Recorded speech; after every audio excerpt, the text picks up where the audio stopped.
ಬೆಂಗಳೂರು ನಗರದಲ್ಲಿ ಪುಂಡಾಟಿಕೆ ದಿನದಿಂದ ದಿನಕ್ಕೆ ಹೆಚ್ಚಾಗ್ತಾ ಇದೆ ನೋಡಿ. ಕುಡಿದ ನಶೆ, ಗಾಂಜಾ ಮತ್ತಲ್ಲಿ ಯುವಕರ ಗ್ಯಾಂಗ್ಗಳು ನಡು ರಸ್ತೆಯಲ್ಲಿ ದಾಂಧಲೆಯನ್ನ ನಡೆಸ್ತಾ ಇದೆ. ಕೆಲ ದಿನಗಳ ಹಿಂದೆಯಷ್ಟೇ ನೇಪಾಳಿ ಯುವಕರ ಗ್ಯಾಂಗ್ ಹಲ್ಲೆಯನ್ನ ಮಾಡಿ ವಿಡಿಯೋ ವೈರಲ್ ಕೂಡ ಮಾಡಿದ್ದ ಬೆನ್ನಲ್ಲೇ ಇದೀಗ ಆಟೋ ಡ್ರೈವರ್ ಮೇಲೆ ಮಾರಕಾಸ್ತ್ರಗಳಿಂದ ಹಲ್ಲೆ ನಡೆಸಿರುವ ಘಟನೆ ಕೆಆರ್ ಪುರಂನಲ್ಲಿ ನಡೆದಿರುವಂತದ್ದು. ಮಧ್ಯಾಹ್ನದ ಹೊತ್ತಲ್ಲೇ ನಡೆದ ಈ ದಾಳಿ ಸ್ಥಳೀಯರನ್ನ ಬೆಚ್ಚಿ ಬೀಳಿಸಿದೆ. ಈ ಕುರಿತ ಒಂದು ವರದಿ ಎಲ್ಲಿದೆ ನೋಡಿ. ಕುಡಿದ ನಶೆ, ಗಾಂಜಾ ಮತ್ತಲ್ಲಿ ಯುವಕರ ಅಟ್ಟಹಾಸ. ಆಟೋ ಡ್ರೈವರ್ ಮೇಲೆ ಮಾರಕಾಸ್ತ್ರಗಳಿಂದ ಹಲ್ಲೆ.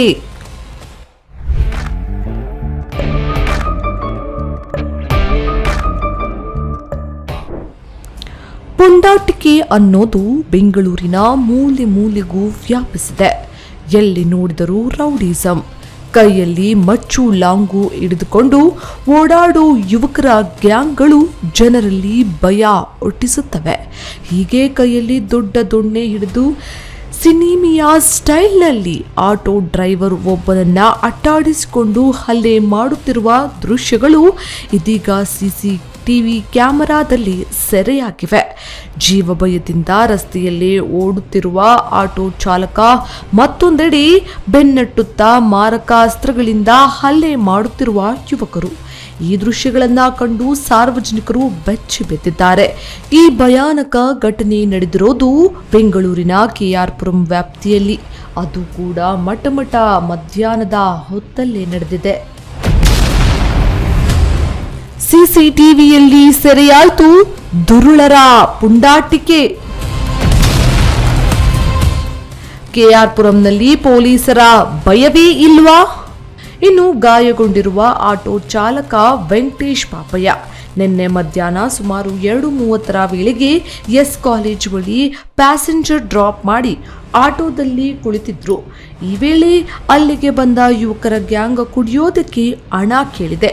ಹಣ ಕೊಡಲು ನಿರಾಕರಿಸಿದ ಹಿನ್ನೆಲೆ ಏಕಾಏಕಿ ಅವಾಚ್ಯ ಶಬ್ದಗಳಿಂದ ನಿಂದಿಸಿ ಹಲ್ಲೆಗೆ ಮುಂದಾಗಿದೆ. ಇದಕ್ಕೆ ವಿರುದ್ಧ ವ್ಯಕ್ತಪಡಿಸುತ್ತಿದ್ದಂತೆ ಆಟೋದಲ್ಲಿ ಇದ್ದ ಕಟ್ಟಿಂಗ್ ಪ್ಲೇಯರ್ ಹಾಗೂ ಸ್ಕ್ರೂ ಡ್ರೈವರ್ನಿಂದ ಚುಚ್ಚಿ ಹಲ್ಲೆ ಮಾಡಿದ್ದಾರೆ. ನಮಸ್ಕಾರ ನೋಡಿ, ಆಟೋ ಡ್ರೈವರ್ ಇದ್ದಾರೆ ಇಲ್ಲಿ. ಏನೋ ಇವತ್ತು ಅಯ್ಯಪ್ಪ ನಗರದಲ್ಲಿ ಸಿ ಕಾಲೇಜ್ ಹತ್ರ ಏನೋ ಒಂದು ದುರ್ಘಟನೆ ನಡೀತು. ನಮ್ಮ ಆಟೋ ಚಾಲಕರ ಮೇಲೆ ಹಲ್ಲೆ. ಅವರು ಪ್ರತ್ಯಕ್ಷ ಸಾಕ್ಷಿಯಾಗಿ ಅವರು ಹೇಳಿಕೆ ಕೊಡ್ತಾರೆ. ಹೇಳಿ. ನೋಡಿ, ನಾನು ಆಟೋ ಡ್ರೈವರು. ನಾನು ಸಿ ಕಾಲೇಜಿಗೆ ಜನನ ಕರ್ಕೊಂಡೋಗಿ ಬಿಟ್ಟು ಅಲ್ಲಿ ಸ್ವಲ್ಪ ಹೊತ್ತು ಬೇಕರಿ ಹತ್ರ ನಿಲ್ಲಿಸಿದ್ದೆ, ಜನ ಬರ್ತಾರೆ ಅಂತ. ಅದಕ್ಕೋಸ್ಕರ ಅವರಿಬ್ಬರು ನಮ್ಮ ಆಟೋಗಳ ಹತ್ರ ಮುಂದೆ ಅವರು ಜನ ಇಳಿಸಿಬಿಟ್ಟು ಹೋಗ್ತಾವ್ರೆ. ಅವ್ರ ಹತ್ರ ಹೋಗಿ ದುಡ್ಡನ್ನು ರೋಲ್ ಕಾಲ್ ಮಾಡ್ತಾಯಿದ್ರು. ನಾನು ಅವ್ರು ನೋಡಿಬಿಟ್ಟು ನಮ್ಗೆ ಯಾಕೆ ಬೇಕು ಅಂತ ಹೇಳ್ಬಿಟ್ಟು ಸೈಡ್ಗೆ ಹಾಕಿದೆ. ಸೈಡ್ಗೆ ಹಾಕಿ ಕುತ್ಕೊಂಡಿದ್ದೆ ಒಂದು 5 ನಿಮಿಷ. ಅದರಲ್ಲಿ ಬಂದು ಇಬ್ಬರು ನನ್ನ ಗಾಡಿ ಬಳಿ ಒಳಗಡೆ ಕುತ್ಕೊಂಡು ಏಕಿ ನನ್ನ ಎಣ್ಣೆ ಕೊಡಿಸು ಅಂತ ಕೇಳಿದ್ರು. ನಾನೇನಂದ್ರೆ ನನ್ನ ಹತ್ರ ಕಾಸಿಲ್ಲ, ದಯವಿಟ್ಟು ನನ್ನ ಕೇಳಬೇಡಿ, ಹೋಗಿ ನೀವು ಮುಂದಕ್ಕೆ ಅಂತ ನಾನು ಹೇಳಿದೆ. ಅವ್ರಿದ್ದುಕೊಂಡು ನನ್ನ ಗಾಡಿಯಲ್ಲಿ ಕಟ್ಟಿಂಗ್ ಪ್ಲೇಯರ್, ಸ್ಕ್ರೂ ಡ್ರೈವರ್ ಐತಿ. ಎಲ್ಲನ ಗಾಡಿ ತೊಂದರೆ ಆದರೆ ನಾವು ರೆಡಿ ಮಾಡ್ಕೊಂಡೈತಿ. ಅದಕ್ಕೋಸ್ಕರ ಅವನೇನು ಮಾಡ್ದ, ಅದು ತಗೊಂಡು ನನ್ನ ತಲೆ ಮೇಲೆ, ನನ್ನ ಎದೆಗೆ, ಈ ಕಿವಿಗೆ ನೋಡಿ ಕಟ್ಟಿಂಗ್ ಪ್ಲೇಯರ್ ಹಾಕೊಂಡ್ರೆ. ಆಮೇಲೆ ಅದಕ್ಕೋಸ್ಕರ ನಾನೇನು ಮಾಡಿದೆ, ಬೇಡ ಗಲಾಟೆ ಬೇಡ, ದಯವಿಟ್ಟು ಹೊರಟೋಗಿ ಅಂತ ಕೇಳಿದೆ. ಅವರು ಹೋಗಿಲ್ಲ.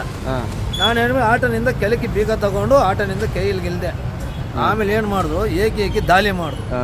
ಹೆಂಗ ದಾಳಿ ಮಾಡ್ದಂದ್ರೆ ಇಬ್ಬರೂ ಇಲ್ಲಿಗೆ ಇಲ್ಲಿಗೆ ಇಲ್ಲಿಗೆ ಇಲ್ಲಿಗೆ ಇದೋ ಇಲ್ಲಿ ಇಲ್ಲಿ ಇಲ್ಲಿ ಬಂದಿದೆ ಎಲ್ಲ ದಾಳಿ ಮಾಡಿದ್ರು. ಅದಕ್ಕೋಸ್ಕರ ನಾನೇನು ಮಾಡಿದೆ, ನನಗೆ ಭಯ ಆಗಿ ನೇರನೇಕ ಕೇರ್ಕೊಂಡು ಪೊಲೀಸ್ ಸ್ಟೇಷನ್ ಹತ್ರ ಬಂದು ಸಾಹೇಬರು ಕಾನಿಸ್ಟೇಬಲ್ ನೋಡಿದೆ. ಮೆಡಿಕಲ್ ಗೌರ್ಮೆಂಟ್ ಹಾಸ್ಪಿಟ್ಲಿಗೆ ಹೋಗಿ ಮೆಡಿಕಲ್ ಮಾಡಂತ ಹೇಳಿದ್ರು. ನನಗೆ ಗಾಬರಿ ಆಗಿದ್ದಕ್ಕೆ ನಮ್ಮ ಅಧ್ಯಕ್ಷರು ನಾಗರಾಜ್ ಅವರು, ಆಮೇಲೆ ನಾಗೇಶ್ ಅವರು ಇಬ್ಬರಿಗೂ ಫೋನ್ ಮಾಡಿದೆ. ಅವ್ರು ಏಕಿ ಎಲ್ಲಿದ್ರು 5 ನಿಮಿಷದಲ್ಲಿ ಬಂದರು. ನಾನು ಮೆಡಿಕಲ್ ಮಾಡ್ಕೊಂಡು ಬರೋಷ್ಟೇ ಇಲ್ಲಿಗೆ ಬಂದರು. ಆವಾಗಿನಿಂದ ಕಂಪ್ಲೇಂಟ್ ಕೊಡೋಣ ಅಂತ ಬರೆದು, ನಮಗೆ ಗೊತ್ತಿಲ್ಲ ಬರೆಯೋದು ಹೆಂಗೆ ಅಂತ. ಯಾಕಂದರೆ ನಾವು ಆವಾಗಿನಿಂದ ಲಾಜು ಆಟೋ ಹಚ್ಕೊಂಡು ಬದುಕ್ತಾ ಇದ್ದೀವಿ. ಅದಕ್ಕೋಸ್ಕರ ನಮ್ಮ ಅಧ್ಯಕ್ಷರು ಬಂದು ಕಂಪ್ಲೇಂಟ್ ಎಲ್ಲ ಬರೆದಿ ನಮ್ಮನ್ನು ಕಂಪ್ಲೇಂಟ್ ಕೊಡ ಅಂತ ಸಾಹೇಬ್ರಿಗೋಸ್ಕರ ಕಾಯ್ತಾ ಇದೀವಿ. ಸಮಯ ಬಂದು 2:45 ಇವರೆಗೂ ಕಂಪ್ಲೇಂಟ್ ಕೊಡೋಣ ಅಂತ ಇಲ್ಲೇ ನಿಂತಿದ್ವಿ ಸ್ಟೇಷನ್ ಮುಂದೆ. ಯಾರು ಆಗಲಿ ನಮ್ಮನ್ನು ನೋಡ್ತಾ ಇಲ್ಲ, ಮಾತಾಡಿಸ್ತಾ ಇಲ್ಲ. ಸಾಹೇಬ್ ಬರ್ಲಿ ಪೊಲೀಸ್ನವರು ಈ ಥರ ಏನು ಹಲ್ಲೆಗೊಳಗಾದವ್ರನ್ನ ಈ ರೀತಿ ಕಾಡಿಸೋದು ಯಾವ ರೀತಿ ನೋಡಿ. ಹಾಸ್ಪಿಟ್ಲಿಗೆ ಕೂಡ ಹೋಗಿದ್ದಾರೆ. ಹಾಸ್ಪಿಟ್ಲಿಗೆ ಹೋಗಿ ಏನು ಫಸ್ಟ್ ಏಡ್ ಮಾಡ್ಕೊಂಡು ಬಂದು ಹಲ್ಲೆಯಿಂದ ತಪ್ಪಿಸಿಕೊಳ್ಳಲು ಆಟೋ ಇಳಿದು ಓಡಿದ್ದರೂ ದುಷ್ಕರ್ಮಿಗಳು ಬಿಡದೆ ದೊಣ್ಣೆಯಿಂದ ತಲೆಗೆ ಹಾಗೂ ಕೈಭಾಗಕ್ಕೆ ಹಲ್ಲೆ ಮಾಡಿದ್ದಾರೆ. ದೊಣ್ಣೆ ಮುರಿಯುವಷ್ಟು ಕ್ರೂರವಾಗಿ ಹಲ್ಲೆ ನಡೆಸಿರುವ ಆರೋಪ ಕೇಳಿಬಂದಿದೆ. ಘಟನೆ ನಡೆಯುತ್ತಿದ್ದರೂ ಯಾರೂ ಮಧ್ಯ ಪ್ರವೇಶಿಸಿ ಬಿಡಿಸಲು ಮುಂದಾಗಿಲ್ಲ. ಆರೋಪಿಗಳ ಕ್ರೌರ್ಯ ಕಂಡು ಸ್ಥಳೀಯರು ಭಯಭೀತರಾಗಿದ್ದಾರೆ. ಹಲ್ಲೆಯ ಸಂಪೂರ್ಣ ದೃಶ್ಯ ಸಿಸಿಟಿವಿಯಲ್ಲಿ ಸೆರೆಯಾಗಿದ್ದು, ಗಾಯಗೊಂಡ ವೆಂಕಟೇಶ್ ಆಸ್ಪತ್ರೆಗೆ ತೆರಳಿ ಚಿಕಿತ್ಸೆ ಪಡೆದು ಪೊಲೀಸರಿಗೆ ದೂರು ನೀಡಿದ್ದಾರೆ. ನಿಸರ್ಗ HK, crime bureau, speed news Kannada, Bengaluru.